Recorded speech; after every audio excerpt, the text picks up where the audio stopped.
Sejam bem-vindos a mais um podcast à Mesa com Saber. Hoje tenho o privilégio de ter connosco o Sr. Luís Rolo. Provavelmente muitos de vocês que nos seguem não conhecem, mas é um cliente com quem ganhei imensa amizade e bastante admiração e acho que vai trazer conversas interessantes, temas interessantes por toda a experiência, pela cultura que tem. E, Sr. Luís, muito obrigado por aceitar o convite. Obrigado eu a estar aqui na Pizzaria com Saber, com sempre uma magnífica companhia, já há bons anos, com grandes discussões. Verdade. Mas é ótimo, é um prazer. E vamos com certeza ter aqui um jantar excelente, uma conversa. Sim, acredito que sim. Uma das coisas que fez com que houvesse esta proximidade foi mesmo isso, foi o sentarmos e conversarmos e debatermos ideias, discutirmos ideias, inclusive. E acho que, sendo uma pessoa mais vivida que eu, com experiências diferentes das minhas, vim muitas vezes a aprender e a ter visões diferentes do mundo, graças a si, pela sua experiência, pela vivência que tem. E fez sentido para mim trazer alguém que me transmite toda essa experiência. Felizmente a vida me presenteou com o conhecimento do meio mundo, como costuma dizer, o que é excelente. É ótimo, porque quando nós conhecemos outras culturas, outras formas de estar, de comer, essencialmente, até mesmo da nossa vivência dentro de um país, que eu tenho experiência disso, de estar fora de Portugal e viver fora de um país, nós enriquecemos muito e ficamos muito ricos, porque nada é igual. Sim, sem sombra de dúvida. E eu tenho uma experiência, pelo que já conversámos, conheço já alguma coisa, e tenho uma experiência invejável, tudo o que já conheceu, tudo o que já viveu. Mas gostava, antes de passarmos a isso, gostava que me dissesse, para quem não o conhece, as origens e o início do Sr. Luís Rolo. Eu sou de origens muito humildes, o meu pai é tratorista. Com licença, desculpem só estar a interromper, não sei se não Pimentas, é preciso pastilheira? Eu não preciso. Não vai ser necessário. Eu vou comer uma 4 estações light, que é aqui da casa. Não é? Da casa, sim. Hoje, a título de exceção. Hoje parece que vai ser uma pizza diferente de exceções, mas vamos ver. Vamos ver que isso tem muito que se diga. E aqui Tem muito que se diga. Para mim vai ser uma italiana. Uma italianazita. Ok. Vou ver para acompanhar. Caneca de cerveja. Uma canecazita, se faz favor. Isso também já vai ganhar. Já volto aqui para o público. Estava-me a dizer então... Continuação, venho de famílias muito humildes. O meu pai era tratorista, conheci 18 professores até à 4ª classe. O que quer dizer que, consoante a estrada ia andando, o meu pai ia mudando a família de terra em terra. Portanto, a Nacional 1, que ele construiu, que andou com o trator, até que chegou o 25 de Abril e estávamos aqui a fazer a variante Leiria. Portanto, nesse preciso momento, quer dizer, há toda uma mudança política e interrompe-se as obras, tudo, e nós ficámos por aqui. Portanto, ficámos por aqui. O meu pai arranjou aqui trabalho, numa empresa no Rio Fetal, e fiquei, desde aqui nunca mais saí de Leiria, portanto, desde 1973. Portanto, 73 foi quando eu cheguei a Leiria. Estava no 25 de Abril, deu-se comigo aqui em Leiria, fiz os estudos aqui, e é claro, e assim seguiu a vida. Não é? Avançando um bocadinho então mais para a frente, concluiu os estudos, desde cedo tem aquela veia empreendedora de ter um negócio ou nem por isso? Mais do que empreendedora, primeiramente, mais que viajante. Quer dizer, eu bem novo, com 16 anos, já pegava o autocarro e ia para o Porto comprar peças e vinha com peças e fazia digamos, sequenciadores eletrónicos para teatros, para as discotecas, montava lasers na altura, nas primeiras discotecas, tudo o que era luz a apagar e acender era comigo. Portanto, e eu sempre tive uma veia de não ficar muito quieto, quer dizer, bem cedo saí das cortes onde estava para ir para um quarto em Leiria e fazer a minha vida o mais independente possível muito cedo. Portanto, eu com 16 anos já não estava em casa dos meus pais portanto, foi daí... Isso hoje, nos dias de hoje, era impensável, que os jovens ficam até aos 20 e tal. Nos dias de hoje, aos 36, ainda talvez esteja em casa dos pais. É uma situação que está... Mas eu aos 16 já estava. E mais tarde, com 25 anos, fui para a Líbia. Portanto, trabalhei na Líbia, na Arábia Saudita, estive na Arábia Saudita, estive na Argélia. Portanto, muito novo, já com filhos e filha, não é? Na altura já tinha 2 filhos e foi sempre a procurar algo noutros países que aqui... Pronto. Já na altura a imigração era uma opção para quem queria crescer? Sem dúvida alguma, não é? Porquê? Porque nós ganhávamos mais no mês do que aqui se ganhava em meio ano. Portanto, a opção de emigrar, por termos financeiros, era fundamental para quem quisesse dar um salto. Essa experiência e esse aporte também financeiro deu mais tarde para, digamos, começar a fazer vida, a conseguir criar a família, pôr tudo a andar, tomar conta, criar um negócio. Portanto, tudo isso veio também de toda essa base. Da base que a imigração traz para a gente depois aqui poder crescer num país com muita dificuldade. Primeiro tem que se construir os alicerces, não é? Estamos a falar que eram épocas, para quem se recorda dessa altura, com juros de 30%, não se podia comprar um carro a prestações, só tinha 1 ano de prestação, tinha que ser metade do dinheiro, do valor do carro, tinha que ser à vista, portanto, em dinheiro. Portanto, ou seja, mesmo arrancar uma empresa, na altura quando eu arranquei a minha, não era fácil, nem para mim nem para ninguém. Portanto, sempre foi fácil, sempre foi difícil. A não ser que a gente já viesse numa família com posses e que nos encaminhasse, nos desse... Não era o caso. Não era o meu caso. Tudo tinha que vir com 3 filhos e mulher em casa, portanto, e casa para pagar, tinha que ser a trabalhar. Não é? Acha que o facto de ter casado cedo, 20 e poucos anos, não é? Casei com 19. 19 anos. O facto de casar cedo e ter que começar a preocupar com a família fez com que também fizesse, ou seja, que fosse mais rápido do que os jovens hoje, porque também como casam tarde sentem a necessidade de construir família. Era natural naquele tempo, não é? Estamos a falar de 80, portanto, havia ainda uns restos do que era o homem típico português, que tinha digamos, uma obrigação de trabalhar para construir a família, para controlar, para ganhar a vida. Era para ganhar a vida. Portanto, a mulher, naquela altura, não tinha ainda bem a dizer assim, não, eu tenho que trabalhar para ajudar. Não, o homem tinha que trabalhar o dobro e a mulher cuidar dos filhos e da casa. Era a regra habitual. Era a mentalidade. E a mulher não levava a mal e era assim que as coisas funcionavam. Hoje é completamente diferente, porque o dinheiro necessário para um casal hoje viver, o homem já não o consegue, raramente consegue aportar sozinho.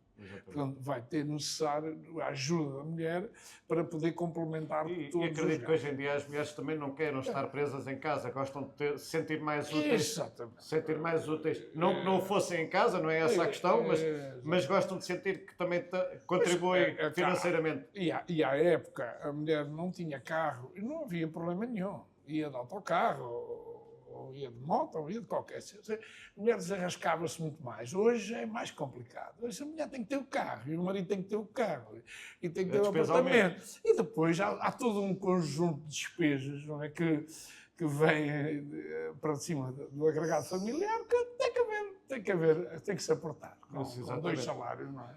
Sim, mas eu tenho muita ideia e vejo isso por mim. Quer dizer, eu andei cabeça no ar muitos anos, porque casei já tarde em relação a si, casei quase 10 anos depois, com 28, 29 anos, e então, quer dizer, só depois de casar e querer constituir família é que senti mesmo essa necessidade. Não, agora tens que ganhar dinheiro, agora tens de trabalhar a sério, já não podes andar aqui a brincar. E acredito que o facto de constituir família cedo nos obriga a sermos responsáveis mais cedo. É certo, eu concordo com isso, mas também Os tempos são outros. Se a gente recuar no tempo, havia mais espaço para o homem poder desenvolver, digamos, esse esforço do que é hoje.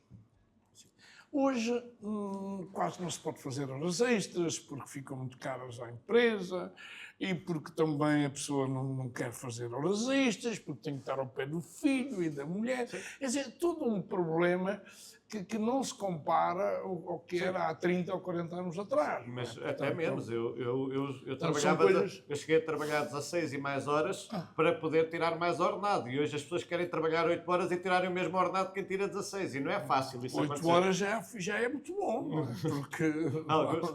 Porque hoje o maior problema é conciliar muitas profissões com as exigências da família em si. Porque se eu quiser hoje ter um funcionário que se desloque, que faça, por exemplo, assistência técnica, e que se desloque para o norte, eu pergunto, provavelmente, se o serviço for no Porto ou Felgueiras, ele vai estar 3 horas no cliente, não pode estar mais. Porque de manhã às 8h30 tem que levar os filhos à creche. E às 6h30 tem que ir buscar os filhos à creche. Portanto, ele está há 2h30 e vamos pensar que eu não posso comprar carro elétrico, não é? Tenho que comprar um carro com que ele anda a 130 ou 140. Mas ele vai ter que sair 2 horas antes das 6h30 do Porto e tem que sair aqui às 8h30. Portanto, vamos ver a quantidade de horas que ele vai estar no cliente. Vai ser pouco. Portanto, isto está complicado, está muito complexo de gerir esta situação hoje em dia. E a grande diferença, e a malta, eu vejo isso, os ordenados estão baixos, antigamente ganhava-se mais, mas trabalhava-se muito mais, a carga horária era muito maior. Bastante mais. O que tínhamos que dedicar para esse ordenado a mais era abdicado à família. Eu falo semanas sem estar com a família. Eu vou contar uma história que eu trabalhei para uma empresa, a Forma Cerâmica, e nós ficávamos chateados, era quando não nos davam horas extras. Quer dizer, e quase que havia ciúme, não é, entre as equipas, porque o patrão tinha escolhido uma equipa para ir para Guimarães e a equipa de Guimarães era uma festa, porque nós saíamos às 2h numa Mitsubishi carregada, não é? E chegávamos às 2h do dia seguinte. Portanto, e era uma quantidade de horas extras impressionante que se fazia. Mas, atenção, chegávamos às 2h, mas às 8h30, às 8h, a regra era todos picarem o cartão. Sim, exatamente. Trabalhava-se muito. Não havia dúvida nenhuma. Ou seja, era muito exigente.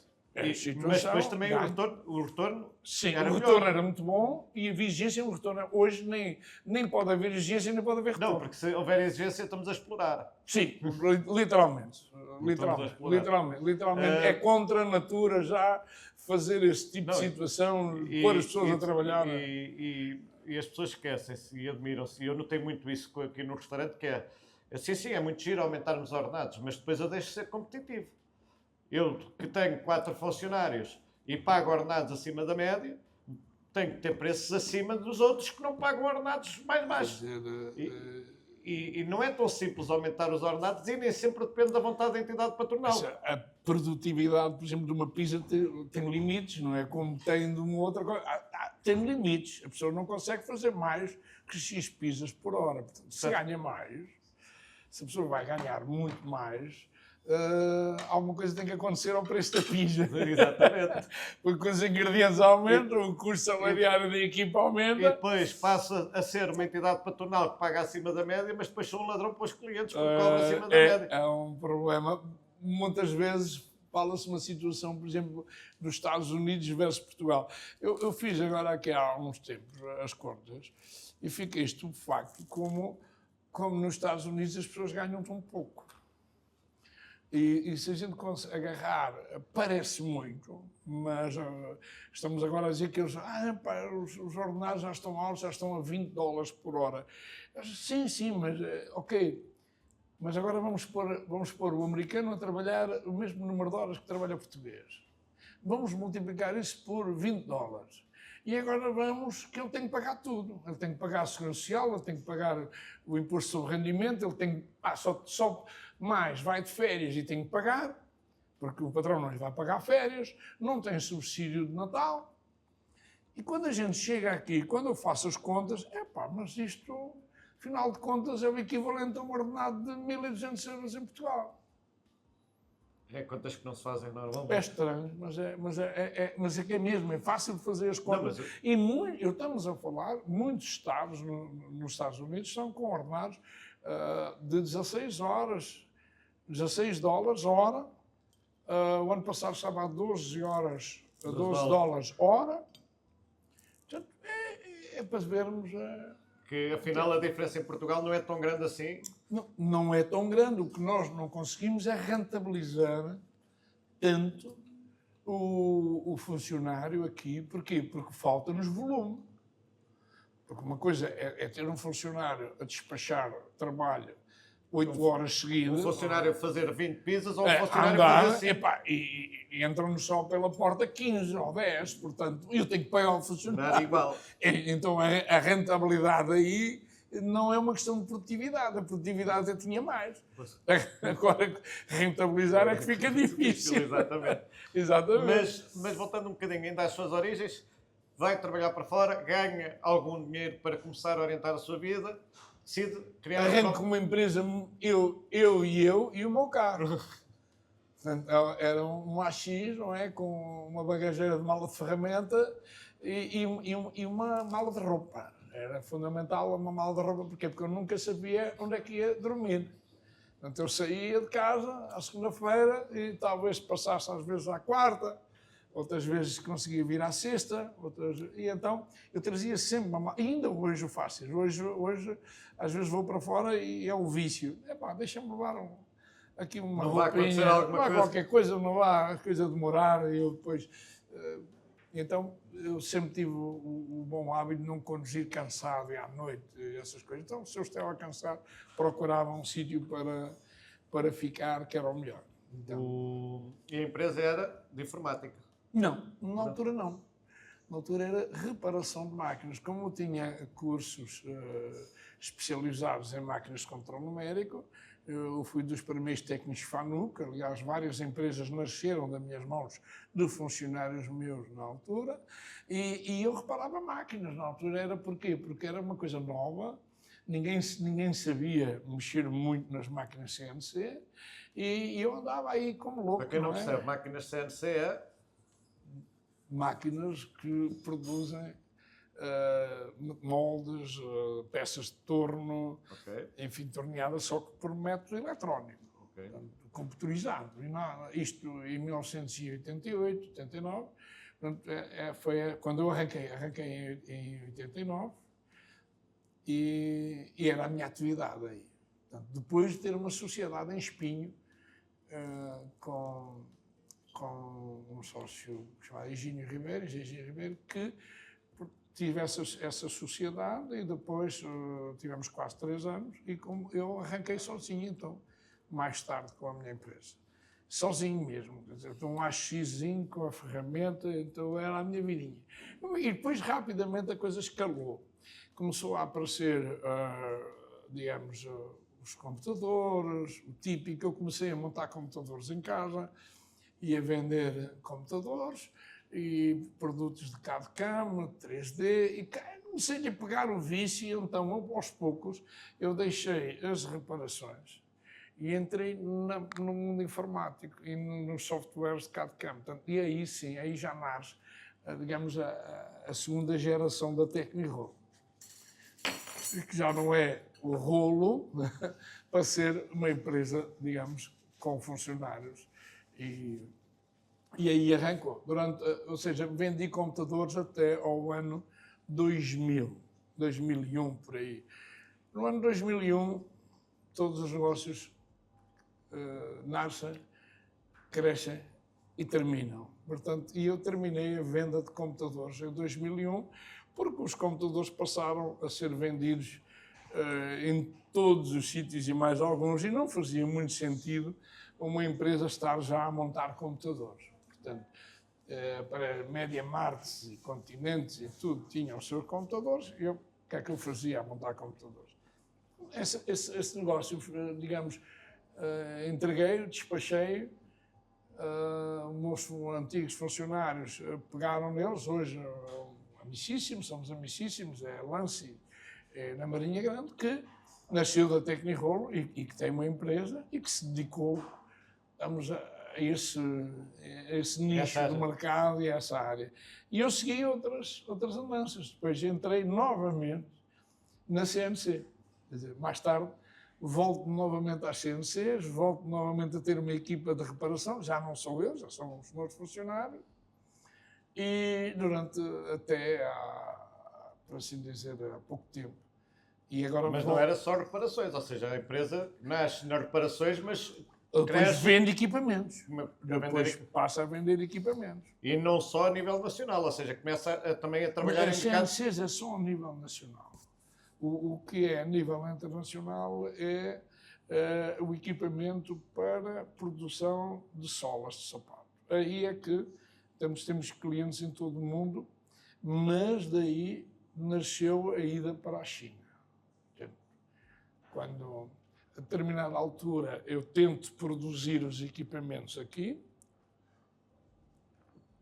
deparo-me com bastantes dificuldades em Portugal para produzir os equipamentos, de forma, digamos, não era um problema lucrativo, era produzir os equipamentos ao preço que o cliente pudesse pagar. É como fazer uma pizza, não posso fazer uma pizza muito maravilhosa, mas se eu pedir 50 euros pela pizza, eu vou ficar com a pizza, não vou conseguir vender muita pizza. E assim deparei-me com as máquinas, quer dizer, eu até as conseguia fazer em Portugal, mas o preço a que iriam sair era um absurdo. E daí a razão de eu peguei nas malas e lá vou eu até à China, isto em 2009, procurar, digamos, sítios onde eu pudesse satisfazer aqui os clientes e as necessidades que os clientes estavam a pedir. E daí, digamos, nasceu o conhecimento com os meus sócios, que são hoje, portanto, e já lá vão 14 anos de sociedade com eles, impecável. E ainda bem que veio aí a coisa da China, porque é um tema que eu gosto muito de discutir. A coisa foi dando a volta e lá foi parar. Porque a imagem que nos é vendida aqui, da China, é que quem vai para lá e as empresas que vão para lá é mão de obra escrava, exploração, é tudo pelos lucros, e a sua visão da China é completamente diferente. Lembro-me de ter dito a certa altura que um funcionário na China ganha praticamente como funcionário aqui em Portugal. A diferença é os impostos que se pagam. E muitas vezes muito mais que Portugal.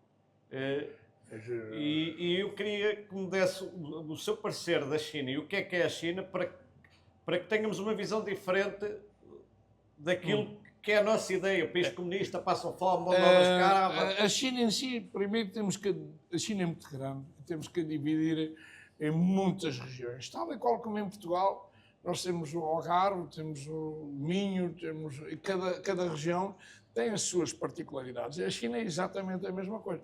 Temos regiões muito ricas, Shenzhen, Xangai, Pequim, Ningbo, Dongguan, enfim, uma quantidade, todas as regiões costeiras são regiões ricas, com uma classe média já com bastante numerosa, que ganham bem. Ganham muito mais que em Portugal. Porque o problema essencialmente que se põe aqui é que se faz uma confusão em Portugal com o salário que nós temos aqui, bruto, com o salário líquido chinês. E é aqui que as coisas geram alguma confusão e depois quando um português vai à China e vê tantos carros de luxo e vê as pessoas a viverem tão bem e outros mal, obviamente, que é como tudo, as pessoas questionam-se assim, mas como é que isto é possível? Portanto, é possível porquê? Porque um ordenado de 2.130 euros na China, o funcionário leva 2.000 para casa e 130 é o custo para a empresa. Enquanto aqui o salário de 2.130, não é? Tem um custo ainda adicional para a empresa de mais 1.000 e tal, e tem um retirado do funcionário e ele, coitado, leva 1.400 para casa ou 1.300. Portanto, é muito isto de dizer que eles ganham pouco, é muito relativo. O que conta, o que o Miguel dizia, o que conta é que eles levam para comprar os tomates para casa e as batatas. E eles levam dinheiro para casa, mais que o português. E considerando outra coisa que eles têm lá, é que o imposto não é progressivo. Portanto, o imposto sobre o rendimento na China não é progressivo. Portanto, se eu ganho 1.000, a empresa paga 14%, e se ganha 2.000, continua a pagar 14%, e se ganha 3.000, continua a pagar 14%. E 14% de 3.000 é mais do que 14% de 1.000. E, portanto, nós aqui já não. Portanto, ou seja, em 1.000, se calhar, a pessoa só paga 1% ou 2%, mas o de 2.000 já paga 18% e o de 3.000 já paga 30%. Portanto, e isso é aqui que está um grande problema em relação aos salários na China. Eu acho que aqui em Portugal isso só incentiva que a pessoa não se esforce, porque parece que é penalizada por querer ganhar mais. A pessoa não pode ganhar mais. Sim. Não mas pode ganhar mais. É penalizar quem quer trabalhar e ganhar mais. É penalizar. Essencialmente, o maior problema põe-se do lado do empresário. Porquê? Porque o empresário tem um problema enorme mesmo em querer pagar mais. Fica mais barato ter 2 funcionários do que ter um bem pago. Exatamente. É que começa a ser um problema pagar a uma pessoa. Porquê? Porque chega a uma determinada altura que cada 100 euros que se lhe dá líquidos a mais, o custo desse funcionário é 350. Portanto, e isso é um problema. Sim. Um problema para o funcionário e para a entidade empregadora, que já não sabe como é que há de lidar com o assunto. E por todas essas questões, há uma autora que me diz que a China era o melhor país do mundo. Sendo um país comunista e sendo um país que não se tem liberdade, como se costuma dizer, como é que defende essa teoria? É tudo uma questão, é uma questão cultural. Para nós, temos o nosso ponto de vista é um. E para o chinês, o ponto de vista é outro. Portanto, ou seja, para um chinês, ir buscar um filho a uma prisão é doloroso e deixa-o lá ficar. Para que ele aprenda, porque ele é uma nódoa para a família. Nós aqui, não. Já começa logo. É que ele, antes de ser preso, já é um problema. É que não pode ser preso, ele não fez nada. Coitadinho, quer dizer, essa é uma situação que a gente temos que ver isto nesse ponto de vista. Quer dizer, o que é que o chinês pensa e o que é que nós pensamos. Eles lá não pensam a parte política como nós a pensamos. Nós pensamos que eles andam muito aflitos com o governo, pensamos que eles querem liberdade. Eles não querem nada, eles querem é trabalhar, ganhar dinheiro e Deus queira, lá que o Xi Jinping continue a manter aquilo que é tinho, porque eles já têm uma história de desagregação muito grande. Portanto, a China tem uma história rica e sempre teve problemas de guerras internas entre eles. E, portanto, a estabilidade para a China é o mais importante. E num país de 1 bilhão e 400 mil pessoas, manter estável e unido tudo na mesma direção, eu creio que só mesmo um regime único consegue realmente, digamos, pôr regras. E tem outra parte que o Ocidente desconhece muita gente, que é a parte primária onde há a democracia. Nós concentramos só, mas não há eleições. Não, há muitas eleições na China. Só que essas não são aquelas que a gente conhece porque não são para o presidente.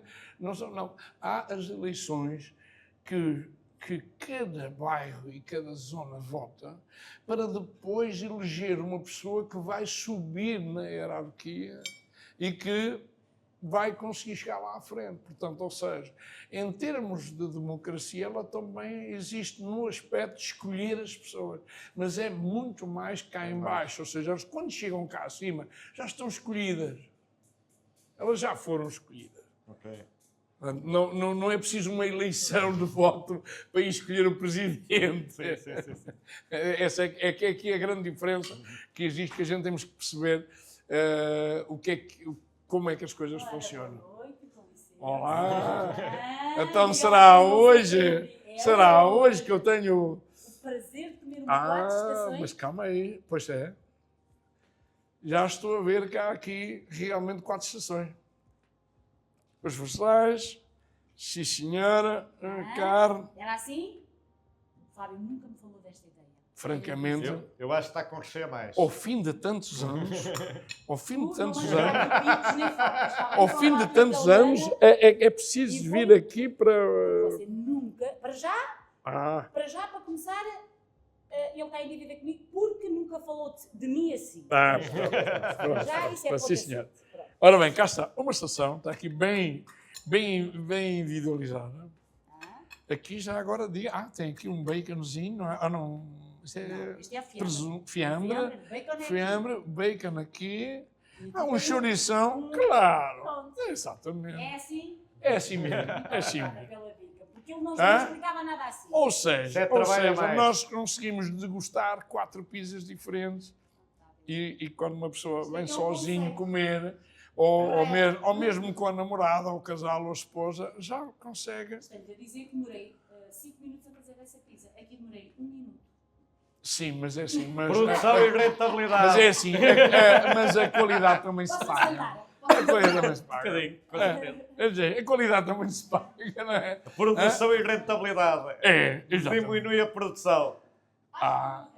Mas esses 5 minutos, depois de haver prática, entram, é só 1,5. Ou não? Pois, mas entretanto, nós, avançando aqui um pouco na tecnologia, foram agora instalados na Turquia. A Turquia tem lá uns pães de pizza e uma série de coisas. Então agora já são robôs que fazem aquilo no aeroporto. Sim, é tudo máquinas a Portanto, fazer. já é tudo robotizado. O robô pega, vai ensinar a pegar os ingredientes, tem uma câmara e tal. Então, cada robô põe os seus ingredientes. Escolhemos na máquina. Tem 4 braços, não é? São 4 braços que vão, um de cada vez, distribuir os ingredientes. Eu já vi fazer essas coisas assim. Já vi fazer. É uma pizza comprida e depois cortada em troços, não é? É delicioso. Mas deu uma reportagem agora da introdução do robôs a fazer a pizza. Aqui nas pizzas, por exemplo, que é associado a um produto mais barato, não é? Fast food, tem muito essa associação a fast food, aqui em Portugal pelo menos, com o custo da mão de obra, futuramente vejo este negócio passar por aí, porque para conseguir ter um preço competitivo, porque as pessoas continuem a comer pizza, não é? Se a pizza vai começar a ir para um preço que nem é pelos ingredientes em si, porque a pizza em fazer não é das coisas mais caras, mas a mão de obra, a produtividade que se tem que ter, porque é um produto de mais baixo. Eu creio que não. Vamos lá ver que eu não tenho nenhuma casa de pizza já. Mas de negócios também entendo um pouco. O problema principal hoje é toda a envolvente, para que aquela porta abra a uma determinada hora até que feche. Todos os custos estão aqui associados. E primeiro temos um sócio que nos leva 50% do nosso trabalho. E não está cá, nunca está cá. Só vem buscar. Só vem buscar. Portanto, ele é o nosso sócio, está em casa. É o maior. A gente, parecendo não, a gente paga, a gente há coisas vai pagar 20 e tal por cento e depois temos que pagar ainda sobre o nosso lucro e sobre isso, mas isso é normal, é um país, é o que temos, portanto, a gente não se pode queixar. Sim. Mas uma boa parte disso veio, digamos, é um gasto que não faz parte para abrir a porta. Exatamente. Começa logo aí. Depois tem que haver alguém que sirva à mesa.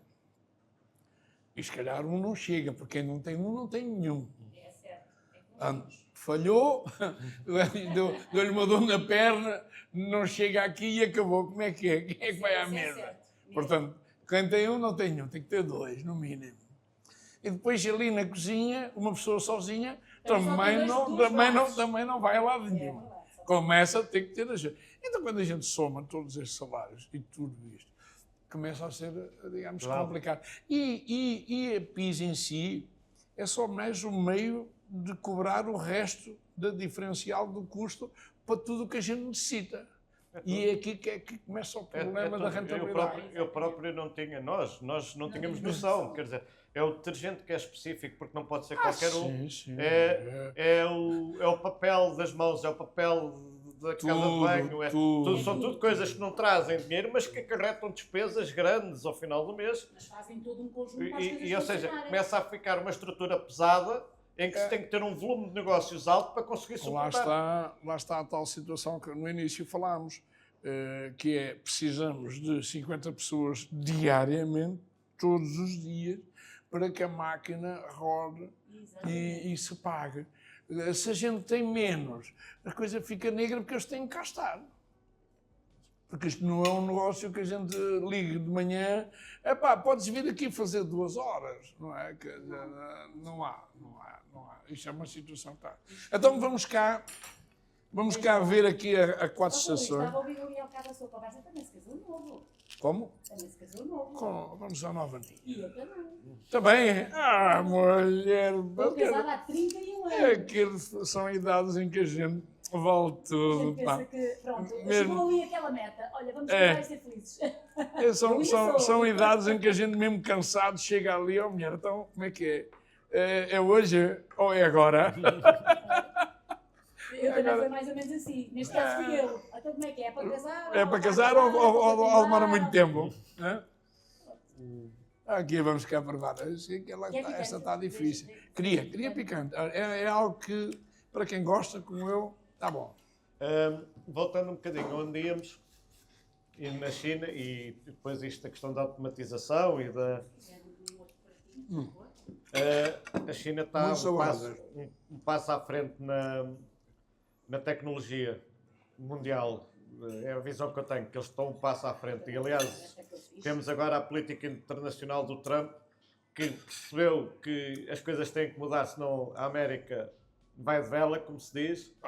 É um problema grande, não é? Um problema grande. Isto é um problema... Isto é como... eu não tenho uma horta e decidi não comprar mais nabos, nem batatas, nem...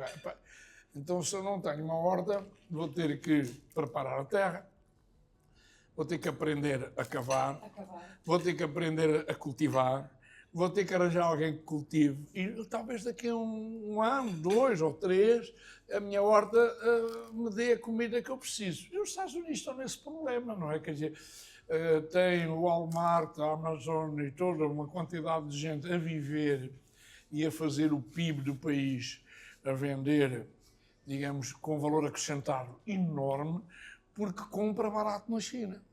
Eu tenho um caso que me aconteceu com um americano, já vai há uns 5 anos, antes do Covid, em que ele discutiu comigo, barbaramente, para ele ter que descontar $2 numas bombas de vácuo. Nós estávamos a ganhar tão pouco, com tanto trabalho em desembalar as bombas, em verificá-las, em mandá-las para os Estados Unidos, e eu digo à minha assessora, desculpa, mas olha que isto não...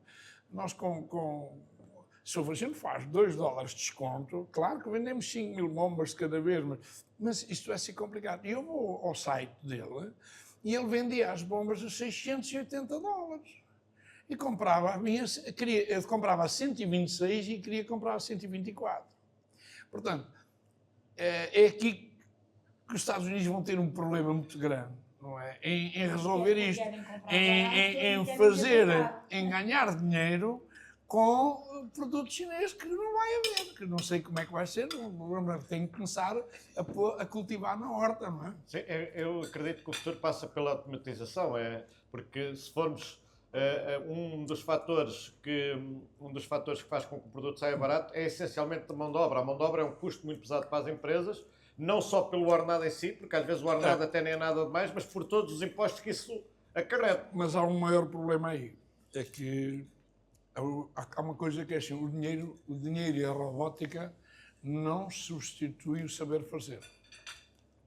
Portanto, robôs podem-se comprar, tudo pode-se comprar, mas como é que se faz? É o que a gente temos que comprar. Como é que se faz? Como é que isto é feito? Este é que é o maior problema. Temos o caso do Tim Cook, da Apple, que teve que dizer ao presidente, minha calma, nós não sabemos fazer iPhones. Porque os engenheiros estão na China, são chineses. Nós aqui não temos gente qualificada. Podemos ter qualificado para desenhar. Eu pedir um ecrã, eu quero não sei quantos pixels e não sei quanto. Está bem, é muito fácil para um engenheiro americano, mas quem faz este ecrã?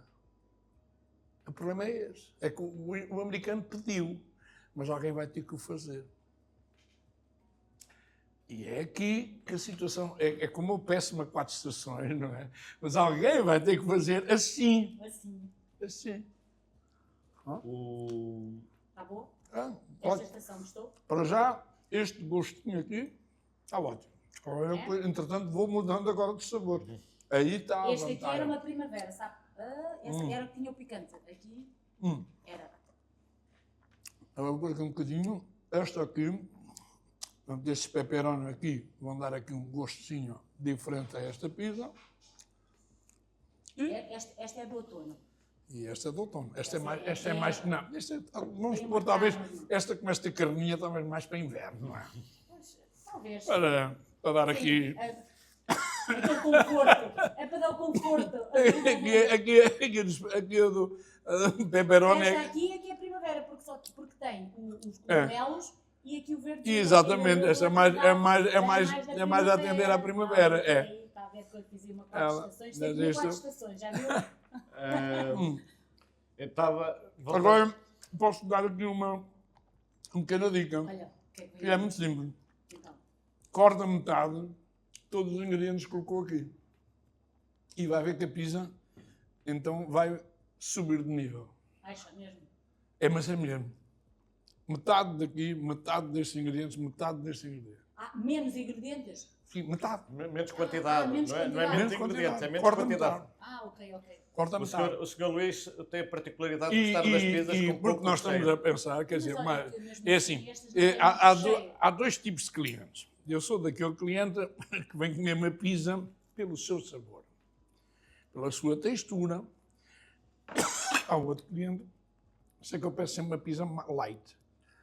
Light, o que é que quer dizer? É uma massinha fina, estaladiça, e quando tem muito ingrediente, tem um problema, vai afetar a base da massa. Mas aí eu concordo consigo.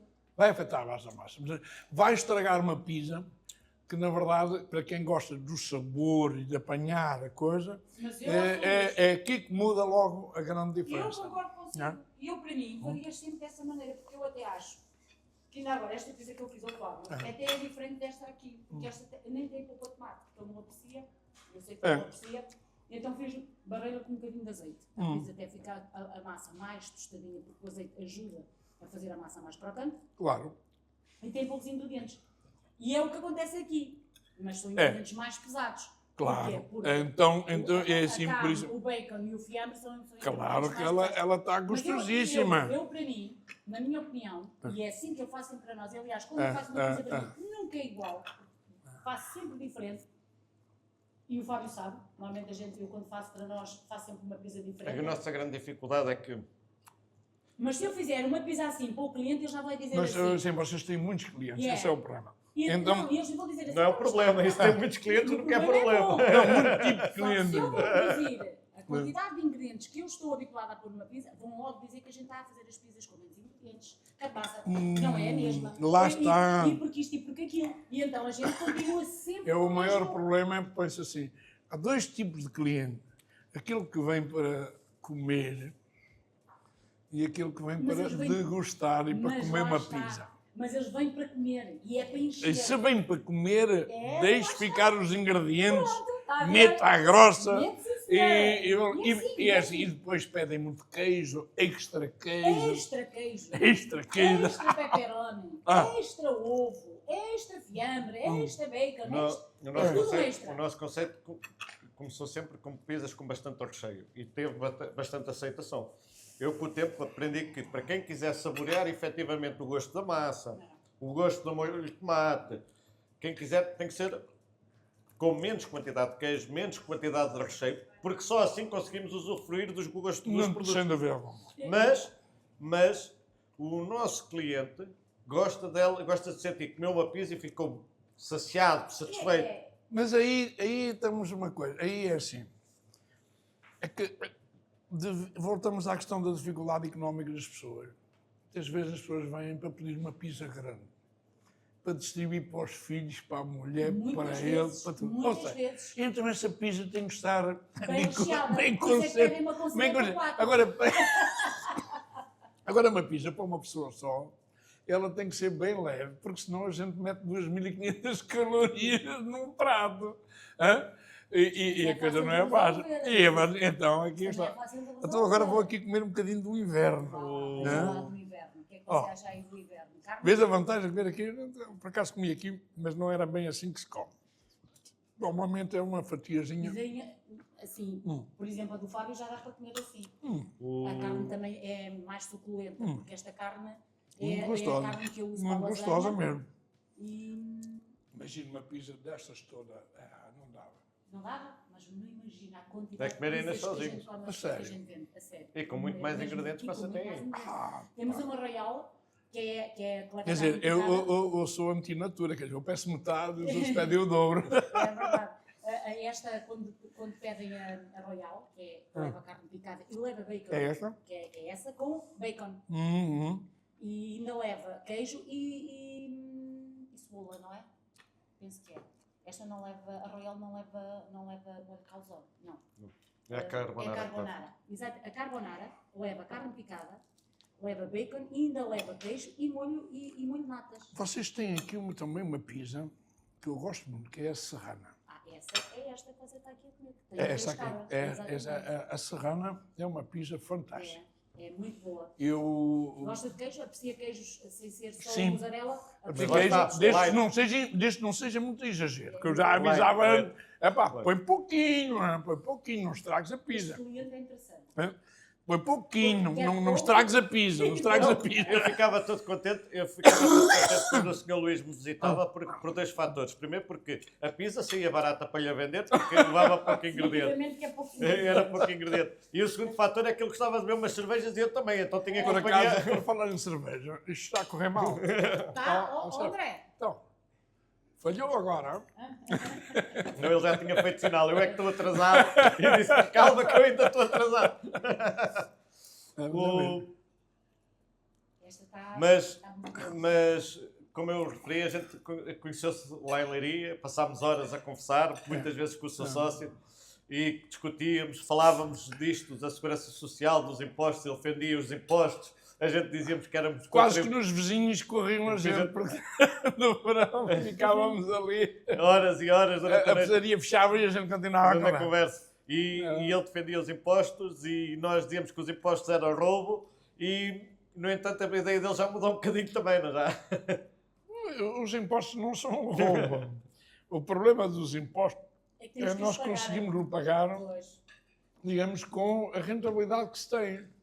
Porque, assim, como qualquer negócio, não se pode pedir o dinheiro que a gente nos dá na gana, porque nós não somos Estado, não temos lei para pedir.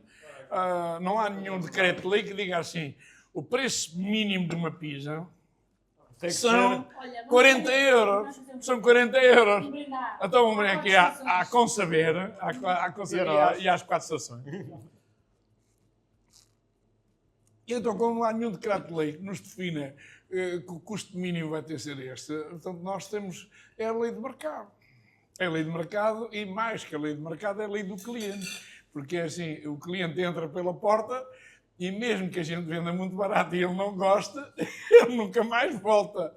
Portanto, esse é também outro grande problema que temos, especialmente, claro, neste negócio de alimentação. Eu, para mim, para mim, andando por este mundo inteiro, eu vejo que a primeira opção numa casa como esta é servir aquilo que o cliente deseja e gosta. O resto é história. É assim. O resto é história, porque cada zona tem a sua zona, cada cliente tem a sua loucura, pá, e quem é assim? Quem gosta, volta, quem não gosta, olha, mude de sítio. Mas há um exemplo muito prático, que é assim, a McDonald's está por todo o mundo e eles adaptam o menu ao sítio onde estão, porque os gostos não são iguais em todo lado. O caso da China, quem comer um hambúrguer na China fica assim algo muito estranho, não é? Tal e qual como uma pizza. É diferente o hambúrguer da China? Bastante. Não tem nada a ver com Mas hambúrguer aqui na Europa. Mas em questão É a de carne, textura, carne, se calhar mais não é- adocicado. se calhar a carne não é de vaca. É de vaca. É? É de vaca. A carne é Vacas na semelhante. China, não sei. Agora, é mais pequeno e é mais adocicado. Tem mais ingredientes, tipicamente, tal e qual como uma pizza na China, é doce. Sim, porque eles têm É o gosto dele. especiarias, é diferente. É o gosto deles, é o gosto deles. Portanto, só quando se vai a uma casa que alguém tenha estado aqui na Europa a trabalhar, é que realmente consegue comer uma pizza, pronto, com Mais europeia. mais europeia. De resto, não. De resto, tem uma tendência, pronto, bastante. Isto leva-me a uma questão que eu gostava de ir. Você que com empresas fora do país, vendendo por esse mundo fora, como é que é esse processo de ir para fora? É que eu imagino mais vezes assim, não, tenho que vender para este mundo todo. Como é que... Não, as coisas às vezes... China. Estás a vender pizzas para a China. Eu quero que eu faça pizzas E para a porque China. não é? Isto é assim, as coisas acontecem muitas vezes, não é por... Raramente, a não ser que seja uma multinacional, uma empresa que tenha uns milhões e milhões de euros e dizer assim, ok, agarra uma empresa de consultoria, vai preparar tudo e tal, eu agora vou para a China. Não, normalmente essas coisas, ao meu nível e a muitos outros, acontece de forma sequencial. Eu, quando fui para a China, o nosso escritório tinha 4 metros por... talvez máximo 8, 32 metros quadrados, que incluía casa de banho, incluía uma divisória e tudo era recebido, não importa, às vezes as mercadorias ficavam até à porta e a gente tinha que andar em cima delas para chegar até à casa de banho, portanto, era tão pequenino aquilo. Foi assim que as coisas começaram, não é? Começaram numa viagem de comboio em que eu digo assim a brincar para a minha sócia, tu precisavas era um sócio europeu. E ela, eu adorava. E eu digo, minha Nossa Senhora, quer ver que eu acabei de criar uma empresa. Começámos, então vamos pensar no nome. E começámos durante a viagem a pensar no nome, Leri para quê? Então, Leri, o que é o nome Leri? Luís, M, que é da minha sócia, R, que é de rolo, e o Y, que é de M. E portanto, isso saiu assim a Leri. Portanto, registada para 65 tipos de marcas diferentes. Nasceu assim, com um pequeno escritório, depois aumentámos, e depois voltamos a aumentar, e depois alugámos uma fábrica, e hoje temos uma fábrica com 13 mil metros quadrados lá. Foi assim que a coisa agora. Foi como nós aqui também. Agradeço aos meus sócios lá, que são fantásticos, que sozinhos viram aquilo na boa. Tem essa particularidade, você não precisa estar presente. Não, porque também o chinês é uma pessoa focada. Vamos fazer uma empresa, vamos comprar um terreno, vamos comprar isso e aquilo não lhe sai da cabeça dia e noite. Não vale a pena e já não anda para trás. Portanto, por isso é que na China a gente às vezes vê as obras andar rápido e tudo rápido. Porquê? Porque aquilo que decidiu fazer acabou. Já não há ali, ou seja, até decidir fazer demora algum tempo. Mas no dia em que ele diz que vai fazer, vai aparecer. Vai aparecer. É a cultura. É a cultura.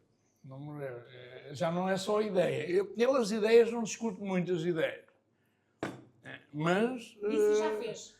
Quando disse que... Eu lembro-me, quando foi comprar o terreno, o meu sócio diz-me assim, o marido da minha sócia, olha... É chinês? É chinês. Vamos fazer uma fábrica. Quer dizer, e quando ele diz vamos fazer uma fábrica, eu já sabia que a fábrica ia aparecer, que não valia a pena com histórias. Porque passado pouco tempo, começa-me ele a dizer, olha, já sei onde é, já estou a negociar o terreno, já estou não sei quanto. Oh, minha Nossa Senhora, quer dizer, eu que sou meio doido, afinal de contas estava com o travão de mão ligado e com o servo ao freio, com tudo. E ele, opa, não traves, caramba, não traves, sempre ir para a frente. E foi. É assim que E no meio disto tudo, como é que ficou aqui a parte da empresa em Portugal e toda essa situação? A empresa em Portugal agora foi dividida em vários negócios. Eu fico só com a base, que é Continua Sapatos, e tal e qual como fiz sapatos, o negócio de solas, de injeção. Tal e qual como em 2000 fiz o split dos diferentes negócios, nessa altura, a informática, a gestão, software de gestão, essas coisas todas, e agora fiz novamente um novo split, também já tenho uma idade para me acalmar. E obviamente... Não, enquanto eu puder beber cerveja, está bom. Pois, claro. Também acho. Tá bom. É certo que eu aos 75 anos quero começar a fumar. Já tive vontade disso. Mas eu quero fumar e tudo. E se for preciso beber uma garrafa de whisky por dia. Mas não tenho nada a perder. Não tenho nada a perder. Eu não bebo uma Se conseguir chegar aos 75... mas gosto de beber um whiskyzinho. Nós olharmos, não é? Olharmos, as pessoas, as que duram mais, entre os 80 e os 90 apagam-se. As que duram mais, não é? Quem chegar, eu estou a pedir aos 75, já sou um felizardo. Já posso dar graças a Deus, não é? Aos 75 anos de dizer assim para o médico, olha, deixe histórias, já cá tenho a minha conta, e eu agora, pá, vale tudo.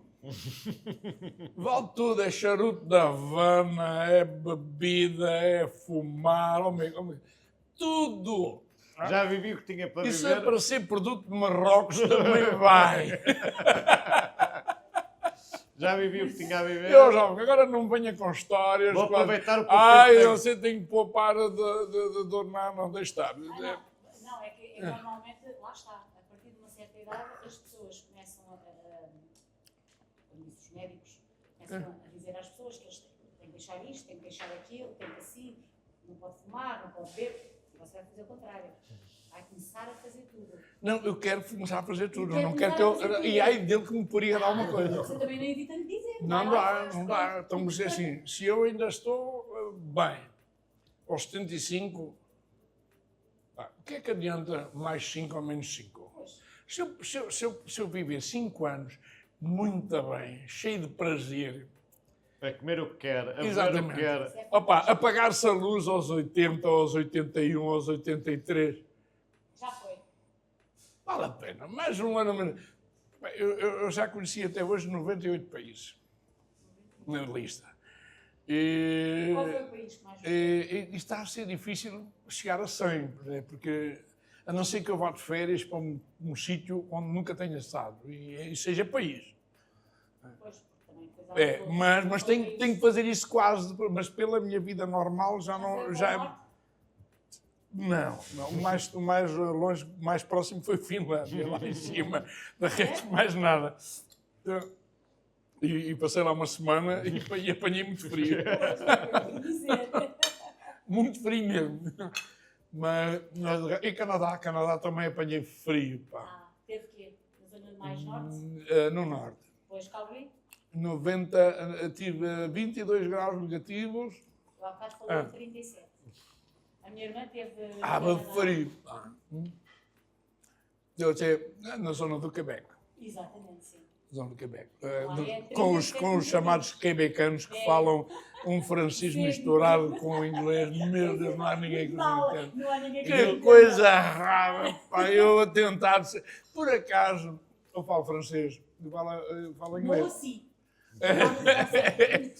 Então falo francês e, pá, e aquela brincadeira fazia uma confusão, a mistura que eles tinham, que é o québécois, a linguagem típica, no sul, no Hampshire, do Canadá. É coisa mais pacífica, tem um inglesinho assim, pronto, sem sotaque francês. Mas eu lá as vacas a dizer arrete. Que acho Arrete. que é o único sítio no mundo que tem. Nem França tem. Não, mas também tem no Brasil tem o paro, não é? Não para, pois é, está bem. Tem o par. Há muitos países que não têm o stop. Tem a mesma, não. Ah, ok. Não, o stop é mais aqui na Europa, diz o stop, mas numa boa parte dos países não usam língua própria para não haver Para dúvida. dizer tudo, exato. Para não haver dúvida. 98 países? 98 países? 98. Tenho-nos andado a contar. Portugal é o melhor, não é? Não é o melhor? Eu aí posso responder por uma coisa. Nós quando temos o nosso coração, temos sempre ligado a um país. Portanto, ele, Você era de que zona aqui de Portugal? Mesmo daqui? Da zona centro? criado e vivido aqui. Mas eu não posso dizer que tenha... Eu nasci em Oliveira do Hospital e depois andei, conforme o meu pai ia andando nas estradas, eu ia também andando. Conheci 18 professores até à 4ª classe, portanto, não tenho assim uma ligação afetiva a nada. Não. Mas um país, a gente quando somos... O nosso coração, quando chega a um país qualquer, é muito engraçado. Porque a gente vê a nossa bandeira, a gente vibra.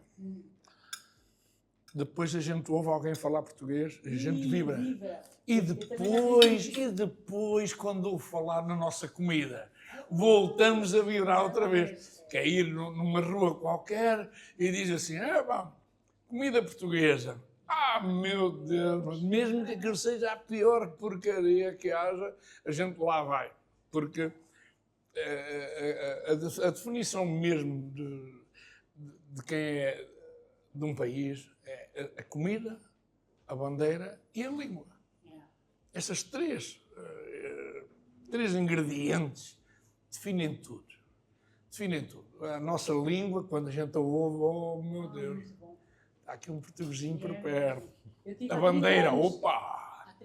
Bandeira, hein? E depois aquele saborzinho, bacalhau. Aqui, bacalhau, opa! Isto nem que eu faça 500 km, mas eu vou comer bacalhau. Eu já estive também há muitos anos na Suíça e senti isso. Senti mesmo. Agora já não, acho que agora já é mais fácil as pessoas, os imigrantes que vivem no estrangeiro, Suíça, França, Canadá, já é muito mais fácil. A minha irmã, por exemplo, vive no Canadá e onde ela vive, a zona onde ela vive, é uma das zonas é uma comunidade portuguesa. Também hoje a comunicação tornou-se muito mais fácil. Muito mais fácil. As pessoas vêm sempre na câmara, tudo. Olha, estou aqui a comer, estou aqui. É quase, enquanto nós estamos há uns anos atrás, as pessoas, olha, mandavam uma carta, tudo bem por aqui, a avó fez anos, matámos um porco. Matámos um porco, exatamente. Com aquela canção da... Como é que era o grupo que eu agora não estou? Era o... Não. É um outro. Será? Não, são 5. Que era aquela canção que vamos para a Costa da Caparica. O postal dos Correios. Será? Sim, é fantástico, define a imigração dentro de Portugal. Exatamente. Mas tem um nome, pá, que agora está-me a falhar. Muito bom essa canção, porque é o postal dos Correios. É fantástico, porque conta realmente essa história. E o autocarro já partiu, e lá vão as linguiças e não sei o que mandavam do Alentejo. E o miúdo já está na escola, está a estudar computadores, na época era o futuro. Era qualquer coisa. Querida mãe, então que tal, por aqui. Exatamente. É isso mesmo. Exatamente. É o postal dos Correios. Será? Por aqui. Não Era qualquer coisa assim. Mas tem um nome. Talvez consiga aqui apanhar. O rapaz nos computadores, não qualquer coisa. E o rapaz estuda nos computadores. E o rapaz estuda nos computadores. Que é um trabalho Exatamente. futuro. Mas não lembro. Gustavo Olha, eu dos pensava Correios. que era o Rui Veloso que cantava isso, não sei porquê. Se calhar também cantou, provavelmente. O Rio Grande. O Rio Grande, eram 5 cantores. Exatamente. Exatamente. É bastante típico. Até a tipo de graça a gente põe aqui. Exatamente isso. Eu pensava que era o Rui Veloso que cantava isso, mas não é o Rui Vamos ser Veloso. cancelados no YouTube, não podemos pôr música. É pá, 5 segundos, ok? Só. É mesmo isto. Querida mãe, querido pai, então que tal? É por aí. Exatamente. Era mesmo por aí. É isso Mas mesmo. quer. Fantástica canção. E isso até realmente mostra que foi a primeira etapa da nossa imigração, passou-se no deslocamento das pessoas do Alentejo para Lisboa. E foi uma situação, foi uma migração completa que quase que desertificou o Alentejo. À procura de Sim, vida ó. melhor. Das oportunidades que existiam em E Lisboa. depois, exatamente. Que não existiam em mais lado Sim, nenhum. sim. Ainda hoje isso Sim, acontece. sim, Temos hoje muitos acontece. jovens que vão Sim. tirar o curso superior e acabam por ficar em grandes meios, como Porto, Lisboa, porque aqui em meios mais Voltar para pequenos... quê? Não... Voltar para quê? Não é? Porque para a caixa no supermercado? Pois. Não. Não sabe. Não, mas é que as oportunidades não são as mesmas. Não. As oportunidades não... Mas também porque se calhar não se incentiva muito o empreendedorismo das pessoas, porque se calhar podiam-se criar essas empresas nesses meios mais pequenos. Se calhar podia haver... Você criou uma empresa em Leiria, que hoje Leiria já se pode chamar uma cidade média em Portugal, Olha média. lá, já aparece no mapa. Voltamos à questão da dimensão. Nós temos que, eu, por exemplo, na China vivo numa cidade com 12 milhões e meio de habitantes. Uma cidade com 12 milhões e meio de habitantes. Tem mais a cidade do que Portugal. Portanto, e que tem 2.000 fábricas só de máquinas de injeção plástica. Portanto, nós temos que pensar que Portugal sofre do mesmo problema, a dimensão. Nós podemos formar 10.000 engenheiros, mas criar 100 empresas é muito difícil para absorver esses engenheiros. Quer dizer, é que isto mesmo que haja uma vontade política, a igualdade, tudo muito bem, aquele ideal do 25 de Abril, educação para todos, está tudo muito bonito, está impecável, mas depois há empresas para todos, há oportunidades para todos. Aí é que começa a dificuldade num país tão pequeno. E nós agora podemos dar graças a Deus em ter chegado tanto imigrante. Porque senão estávamos ferrados. Não estávamos, literalmente. Esta semana, em minha casa foram 3 equipas da Vodafone. Todas eram de brasileiros. Tudo brasileiro. E o último sítio que lá foi incrivelmente prestável. Teve no sábado, até às 8 da noite, ele procurou a caixa, ele fez tudo com a mulher a ligar-lhe na câmara, coitadita filha, e ele não saiu enquanto não me deixou tudo a funcionar. E eu pergunto assim, realmente, até o português aqui estava cá? Não, tinha ligado e já se tinha ido embora. Mas nem estava, nem tinha chegado. Ou sábado, não sei. Sábado. Portanto, ele estava a trabalhar o sábado, porque ele é pago a hora pela Vodafone, não é empregado da Vodafone, está a fazer um serviço, portanto, ele está a fazer um serviço. E a gente temos que pensar, quando falamos em imigração, temos a falar em imigração, não podemos pegar em meia dúzia má e o resto dos imigrantes pagar pelos outros, que não funcionam. Quer dizer, hoje em dia nós temos aqui muitas nacionalidades, umas melhor, outras pior, mas todas fazem falta. Até o indivíduo que conduz lá o tico-tico, não é? Tem que andar alguém a conduzir o tico-tico, porque cá vai. Isso é muito complicado. Eu tenho uma opinião dividida. Indianos e... Eu tenho uma opinião dividida. Eu acho que todo o imigrante que venha para trabalhar e é bem-vindo, a mim ajudou-me imenso, porque não só mão de obra para trabalhar, porque não havia quem quisesse trabalhar aos fins de semana no restaurante. Nem era uma questão de ordenado. Eu tive funcionários que me deixaram para ir trabalhar para outro trabalho e que eu dizia assim, então, mas é uma questão de dinheiro, quanto é que precisas para não ir embora? E eles iam na mesma, porque não era uma questão de dinheiro. Iam ganhar menos do que ganhavam aqui. Só que ninguém queria trabalhar ao fim de semana. Voltamos à questão da pressão que também há hoje, familiar, do casal, em que a mulher não está para estar à espera do marido. Sim, mas é um problema complicado. Às vezes há pessoal que diz assim, não, mas porque não pagam mal. Não é só questão de pagar mal. Os portugueses não queriam trabalhar ao fim de semana. E não querem. Não querem trabalhar.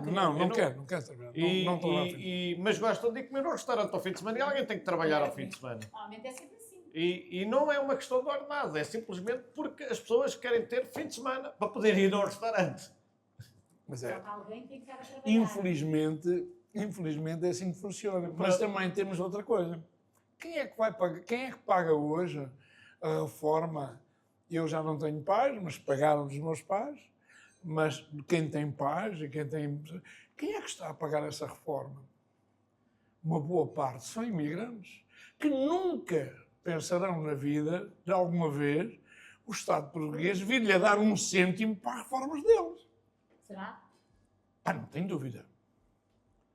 Mas qualquer pessoa hoje com 35 anos ou qualquer trabalho hoje acha que vai ter reforma?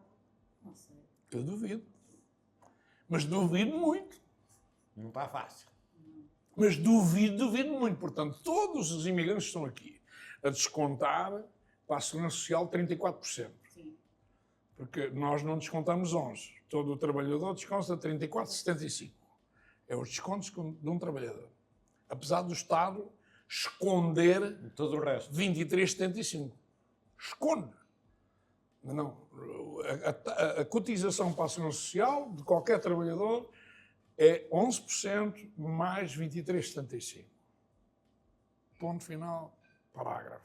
É assim que acontece. É assim que a coisa funciona. Portanto, o imigrante está aqui a descontar esse valor, 34,75%, para os nossos reformados, para os nossos hospitais e para a nossa saúde. Neste momento. Sim, Ponto final, parágrafo. O sombra... resto é conversa. Sim, não, isso é sombra de dúvida. O resto é conversa. E agora imagine o que é 1 milhão de imigrantes a contribuir. E será que contribuem Mas todos? mais. Sim, contribuam. De uma forma geral, até têm que contribuir, porque senão a coisa vira ilegalidade, é pior ainda. De uma forma geral, o imigrante até contribui. Salvo algumas exceções. Mas o problema depois é que nós temos que pensar o seguinte, é que as pessoas depois ganham dinheiro. Ainda vêm aqui comer uma pizza. Mas é que está, ainda vão ali ao continente comprar comida. Não é todo o imigrante, e é que está a questão. Mas vão todos ao supermercado. Não vamos pensar no imigrante de Lisboa. O que a gente vê nas notícias são os imigrantes de Lisboa. Isso é um caso. Isso é para o Bloco de Esquerda e a Assembleia da República e para fazer todo aquele burburinho. É o imigrante de Lisboa. É um caso. Estamos a falar num imigrante que está em Guimarães, num cliente meu, em que 150 funcionários, 80 são brasileiros, e que estão ali a tirar solas e a trabalhar, numa pró-calçada onde tem 30% de imigrantes. E é aqui que temos, no imigrante que é força laboral em fábricas. Sim. Não, mas mesmo aqui nesta área, passei de não ter mão de obra, independentemente do valor, para ter mão de obra e boa mão de obra, especialmente brasileiros.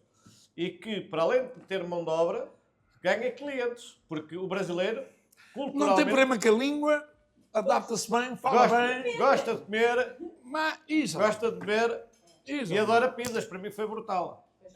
Para mim foi brutal. Exatamente. No entanto, tenho algumas reticências no sentido em que, quando são pessoas com uma cultura completamente brasileira em si, culturalmente, é muito parecido connosco. Mas culturas completamente diferentes de nossas, que não valorizam a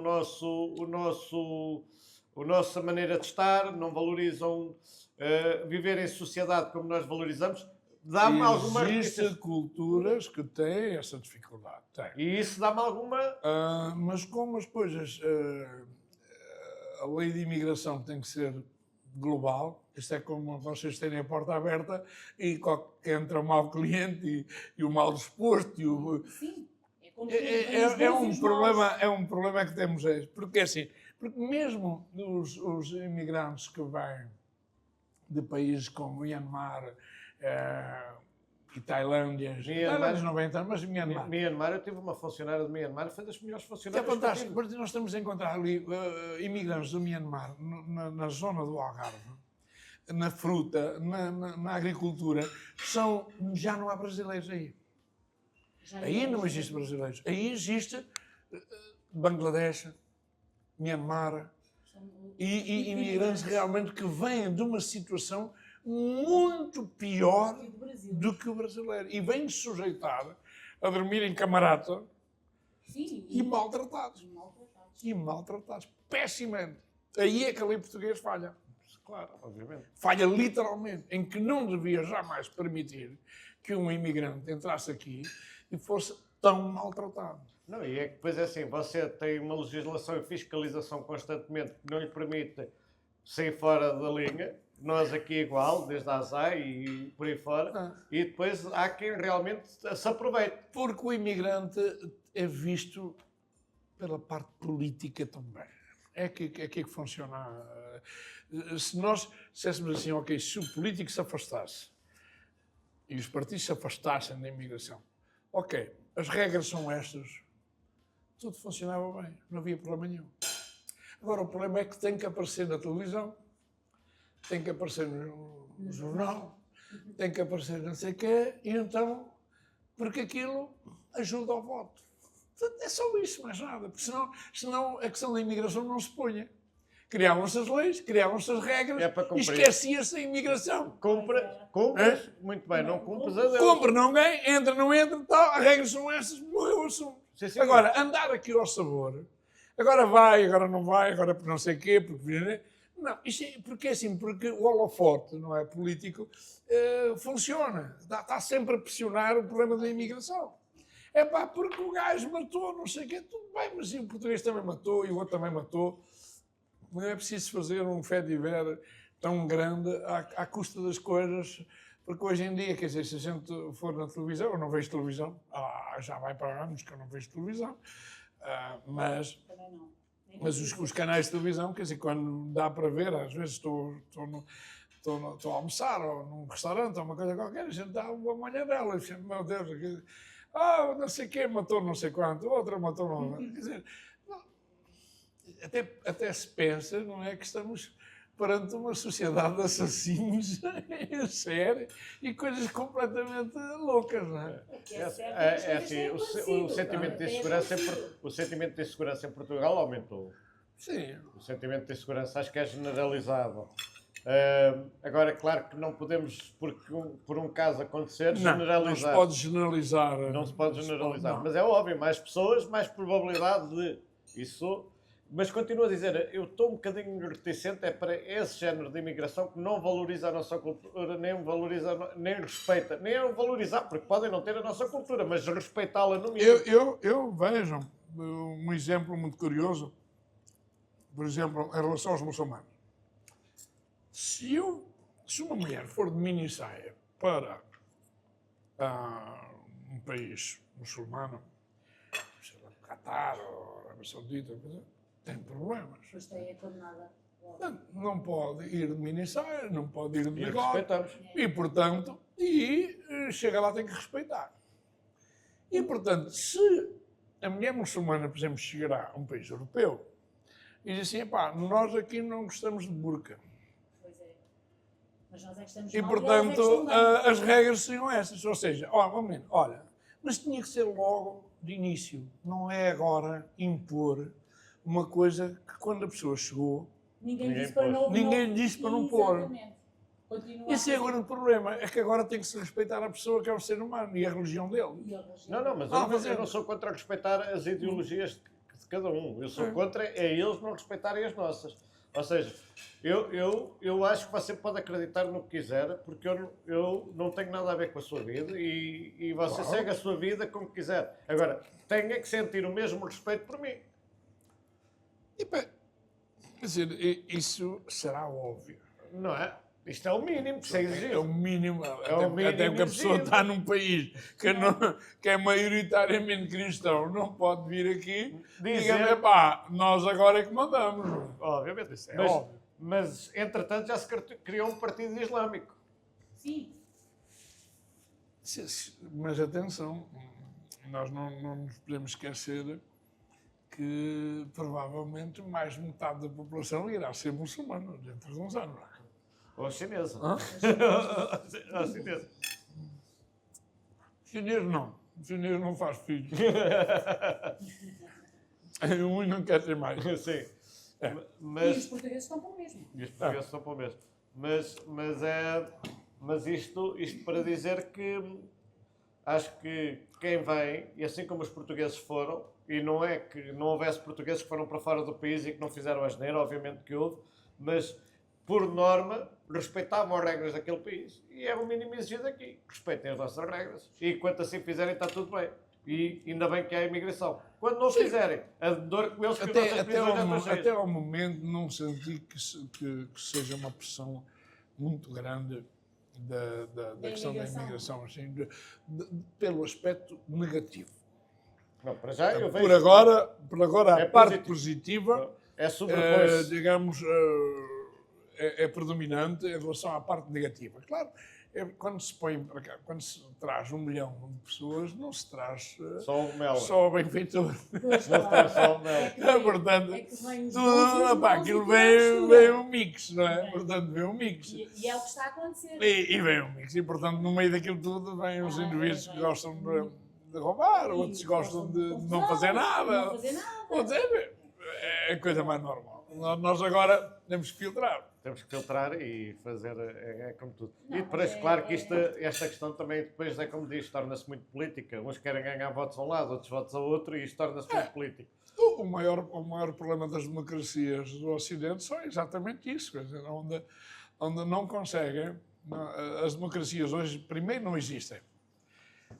A mim, por mais que me queiram convencer que existe democracia, não existe democracia. Nesses países. Aqui, Não, aqui, em Portugal, sim, sim, começa sim, por sim. aqui, não é? No Ocidente não existe democracia.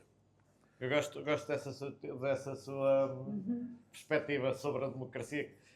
Não existe, se a gente tiver boa memória e seguir desde o 25 de Abril até agora, percebe que não existe democracia.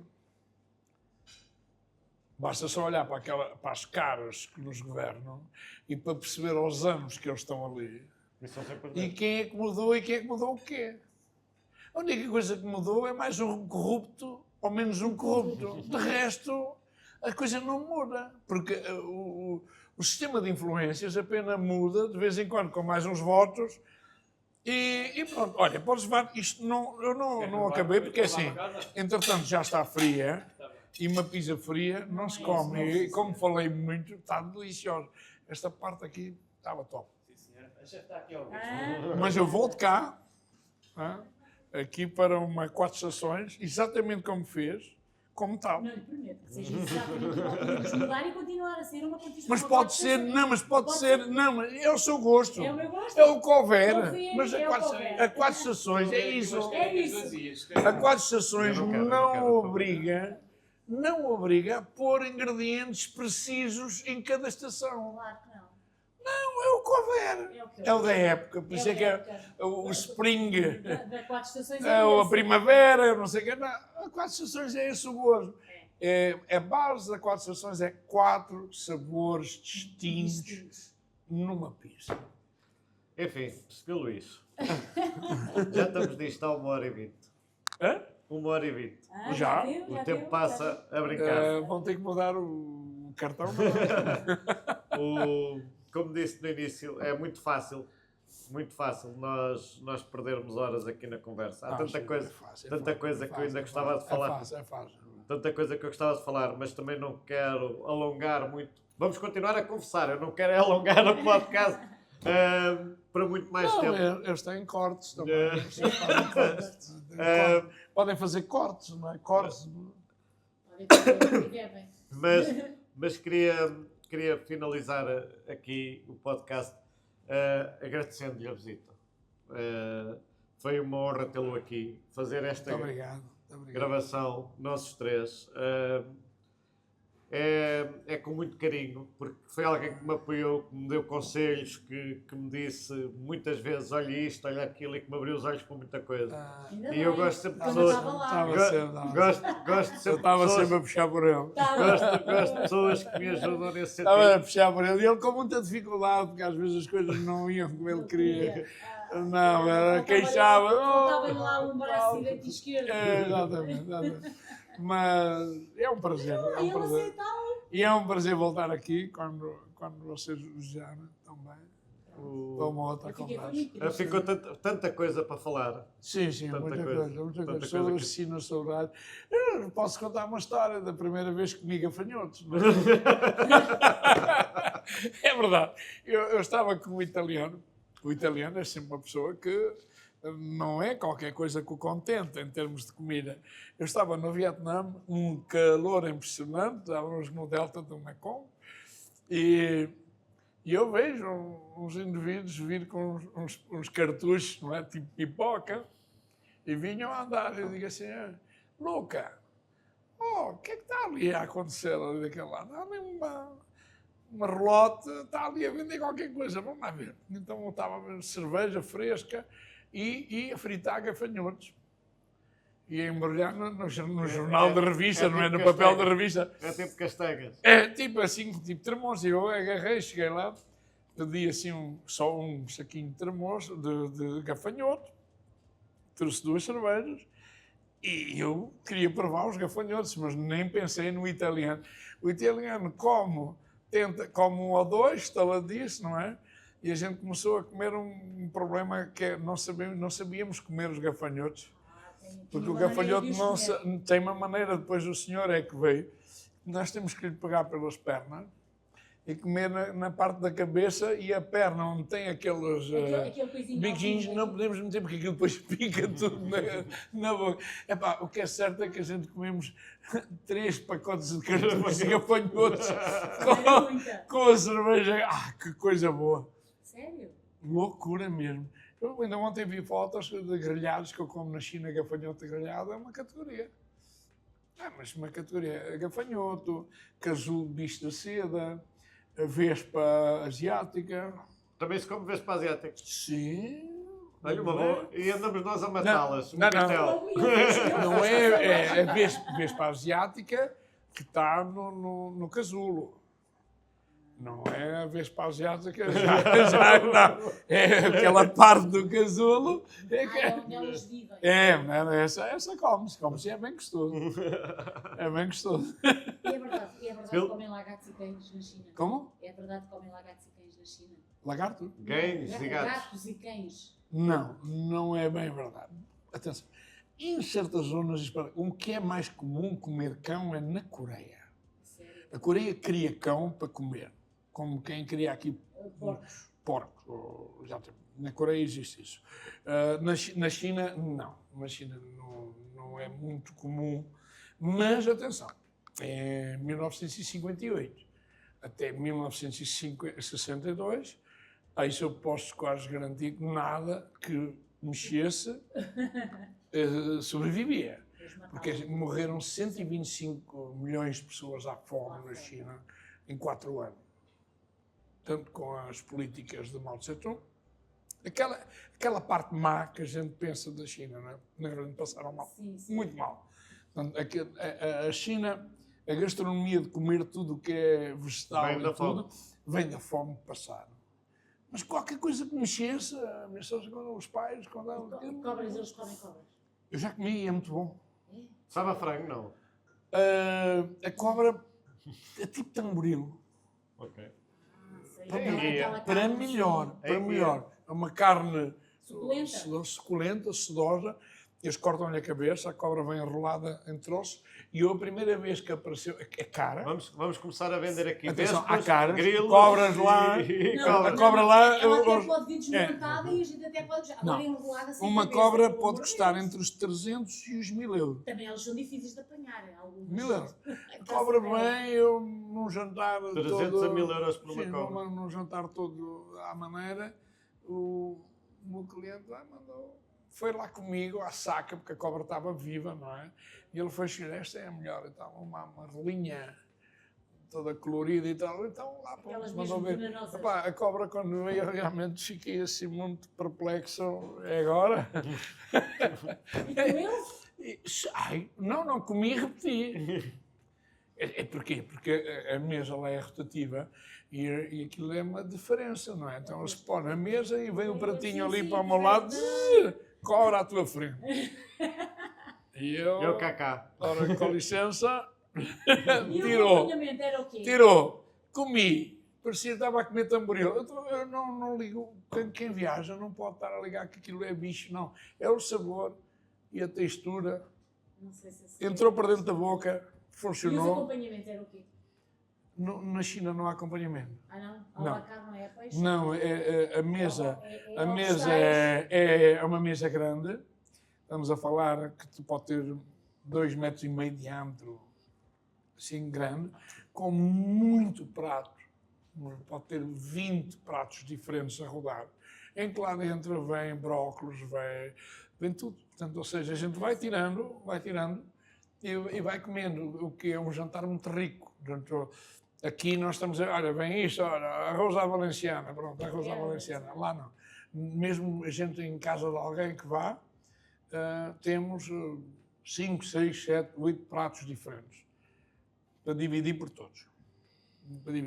Ou seja, E é já quase tá- sempre um rodízio. E já estamos... É um rodízio de comida. Faz conta, é melhor, é um casamento quando vem com 3 ou 4 pratos já é uma maravilha. Não, ali é muito mais que 3 ou Eu 4. também faço. É uma maravilha. Eu também faço alface, faço arroz, faço batatas, faço Vem salada. tudo. É desde a carninha disto, mas é o franguinho, é a enguia, é a cobra, não sei quanto, é o pato, é os vegetais. E Sim, então- é um E com rodízio. isto tudo, mais 10 minutos de conversa, é o que eu digo, isto temos aqui conversa por muito tempo. Mas para finalizar, é agradecer. Também, obrigado. Obrigado por ter aparecido. A quem nos viu, obrigado por verem. É sempre um gosto receber pessoas assim. E espero que tenham gostado tanto como eu. E deem o vosso feedback e quem gostariam que nós chamássemos aqui. Também é importante para nós perceber o vosso ponto de vista. E um obrigado, mais uma vez, pelo Luís, muito obrigado. Eu recomendo a todos que venham aqui Ou conceder. ao conceder. Porque aqui há saber e faço aqui umas pizzas boas. Faz, faz. E tudo, vá, prazer. Obrigada. E Luís, obrigado. Tchau. Tchau. Vamos lá então.